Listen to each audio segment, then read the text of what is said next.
So we are like minutes away from nuclear Armageddon. And if you guys are wondering where I'm currently filming, well, I decided to skip on over here to Maine before the end of the world. It looks like the stock market is still selling off, so that's good. All you guys are basically rolling into cash. So I could see that, but I say rather than rolling into cash, maybe learn how to trade cash. Go from one cash into the other to actually look a little bit better in your portfolio. Oh, and it looks like job numbers came in, so we will see. Is it time for the Fed to pivot? Let's dive into my computer and take a look, but before we do that, take a look at this. Hold on, did I do this right? Take a look at that. Is that cool or what? Come, let's go get some lobster, you and me, lobster. So welcome to my humble abode, also known as a hotel room.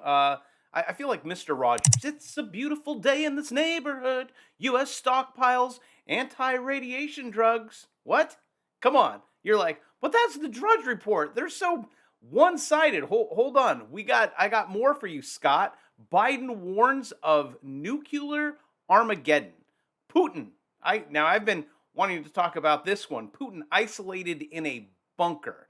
Now, I have not been able to confirm that one, but if it's coming from, wow, Yahoo News, okay, I guess I'll take it. And it looks like all the soldiers are like, you know what?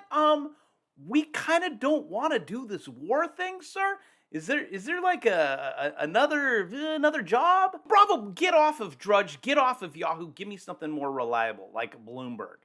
Okay, Biden says Putin threats real. And that means he could really improve in the polls. That's the president thing to do. Could spark nuclear Armageddon. And I say it looks like we're probably going to have a lot of different Armageddons in our lifetime. Depends on how long this is all. My lifetime's going to last. By the look of these stories, not long. Peter Schiff also says not just what's going on in the political realm, but we have a massive fiscal time bomb. Look at all this debt. Now they said, they're like, oh, well, the debt's not so bad, it's only $500 billion. We can just print more bonds to pay off the debt. And then they're saying, oh, it's 10 years. No, it's like 5 years. And actually, he says, I'll quote him. And yes, I am a friend of Peter's, a good guy. We could be paying $1 trillion in interest in one year, right there, just 12 months. How are these guys getting 10 years? Now, I'm not, I tried to teach math in junior high. They said I can't. So I'm not calculating the math. But we create bonds to pay for more debt, to create more debt, to pay for more debt, to supply the whole world with dollars. It's just this never-ending, horrific, scenario that's not going to end well. I mean, look at the last mess that we just, 10 trillion? Just poof. Oh, it's bad. It's really bad. Everyone go lock yourself down. We'll just go ahead and issue 10 trillions worth of bonds. It's okay. You'll just have to pay it back in your taxes. What's this next one going to look like? And as I'm looking through the stories, that's not just the only one. We're not just talking in the bond market, and the debt market is huge. And when this thing goes, when you're like, I don't think the whole let's make debt money thing is working, which it's not. It's basically wiping out all of the middle class, lower class. It's taken the top 1%, juggernaut. You're like, oh my gosh, that is what this Keynesian system, which if you go back a couple videos, I basically took you through where it was all done in 1944. That was Bretton Woods, when they're like, hey, why don't we not use gold for money? We'll just use the dollar for money and have gold on the side. And then we'll, in 1971, we'll go ahead and say you really don't need to peg the gold to the dollar. And then all hell broke loose. That's why you now have to get 12 jobs just to survive. Now our government will say, oh, one person has 12 jobs? That's a lot of employment. Look at these employment numbers. No, it's, hey, Brian, it's one guy with a whole lot of jobs. Don't count that as like a bunch of full-time jobs just because he's driving for Uber. Oh, there's one. Lyft. Oh, now he has 2 jobs, and he works at the bank. 3, Bank of England. Now, this is all over the world. Says pension funds were hours from disaster before it intervened.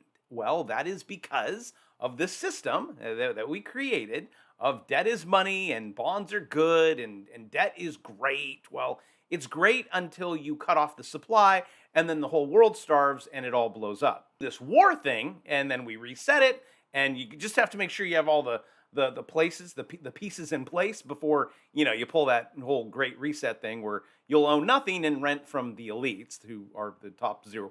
And we continually go through these boom bust cycles uh, every single time. Every prices go up, prices go down, prices go up, prices go down. Apartment demand. Now I know everyone's like, oh my gosh, apartments are so expensive. I'm like, just give it time. Wait till we roll into the Great Depression. It'll cool a little bit. What about the housing market? It's going to cool too. What about what about everything costs? Yes, everything's going to go down because we are all broke. Well, unless you live in California and you just got your new stimmy of over $1,000. That's great.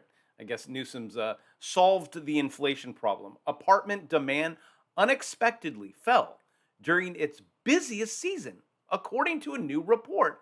Huh. Well, that's a shocker. But bravo, all this bad news, the nuclear Armageddon, everything that's going on. How does that? Because you teach stocks. Well, it actually doesn't. Which I've been telling you that for 492 years. Nuclear Armageddon. I have to laugh just even thinking about this. And the stock market, not correlated. I mean, we had a sitting president that got lead poisoning in the back of a vehicle, right? Died. And the stock market that week went up. And then I tell you over and over, you can make money going up, you can make money going down. And looks like the going down, you're making some money here. The Dow down almost 2%. Maybe at the end of the day, someone will come in and save it. Russell down 2.5%. NASDAQ, woo, shedding almost 3%. I bet my Tesla short is probably looking good. And I actually do hate taking out a trade on this channel because then everyone's like, where's your position? What, are you losing money? You gaining money? What are you doing? Well, by the looks of it, Stan, I put a little, I right click and I click sell. That's what you do. Also, take a look at my new course, yay, on how to make money going down by playing things like this triangle. Right now, the course is 200, but it's going up very quickly once I'm done filming. And also, I have limited codes down below. I have feedback. You have my personal email. You're like, hey, Bravo, you misspelled there. So take advantage of that. If the coupons are gone, just come back tomorrow. Again, I can't have everyone flooding in, and I'm like, I screw up because that definitely happens. I'm like, it's overbought, and then it's like, it's oversold. There's certain stupid words that I'm not very good in my English.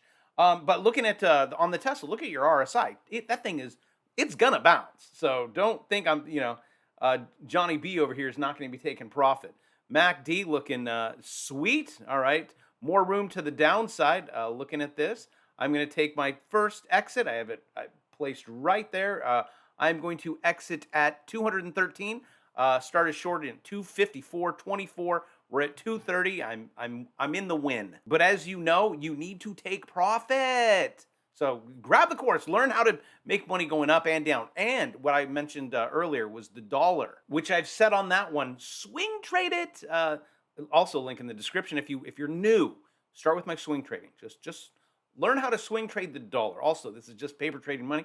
We don't actually trade on this channel because that's scary. That's what those rich people do, and we don't want to do that. Wow, I'm just like looking at these markets. Looks horrible. Bitcoin still in the 19s. Yucky poo-poo. But if you want to trade it, UUP. You might even want to tighten up your trading to a 4-hour. Also, when you have volatile, look, you get a bump above the Bravo 9. I have 2 lines up. People are like, I'm so confused. Okay, you put in a buy order right when it clears that little red line. That's it. You get it right. It stays above, gets a beat down, boop, put in a buy. It rides it up. It closes below it. Okay, you exit. Gets a beat down, it goes above one candle above or wherever. Just get it above. Come on, Brad, you can do this. Just look at those yields above my head. Look, the Fed. You're definitely gonna have to play catch up on that little blue line. When some of you have asked me when Fed pivot, once you see the orange line, which you don't even see on the screen, that has to cross the blue line. When that happens, then the Fed can go, oh, I'm going to pivot. Here, let me see this. See that orange line down there? Yeah, he has some ways to go. Orange line, this guy right here, that's the Fed funds rate. That's between the banks, which the banks are flush with cash right now. And to do a loan, they don't care. They're just like, come on, get that loan at 7%, which currently, how many banks are lending? That would be zero, because you are like, do I look like an idiot? Oh, and just in case I forgot the story for you about how everyone's fleeing into cash, investors fleeing to cash. Well, hopefully it's not just sitting in your bank account. Hopefully you're trading UUP, something. You're getting, a percent on your cash. Like it's 2020, B of A strategist says. Now, I need to be clear with you. What I'm saying right now in 3 months could all change very quickly. So when we're like, bull market, yay, it's a bull market. When it's a bear market, it's a bear market. And you have to trade every stock, every line based on not the news, but based on the charts that are in front of your face. Also, if for some reason you're like, but Bravo, I don't want to trade. Well, okay, you don't have to trade. You can actually just wait and be an investor. And this is in my bear market course also. It's the 200. See, there's a white line right there. I'm turning it on. If you want to know how to turn it on, you click here, you go 200 week on the weekly, and then you click back up. 3 lines right now. You got my Bravo 9, disregard. You got this blue line right here.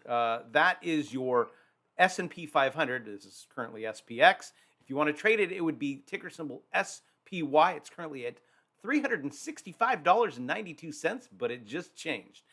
It bounced right off the 200, like I said it would, and it's probably going to retest.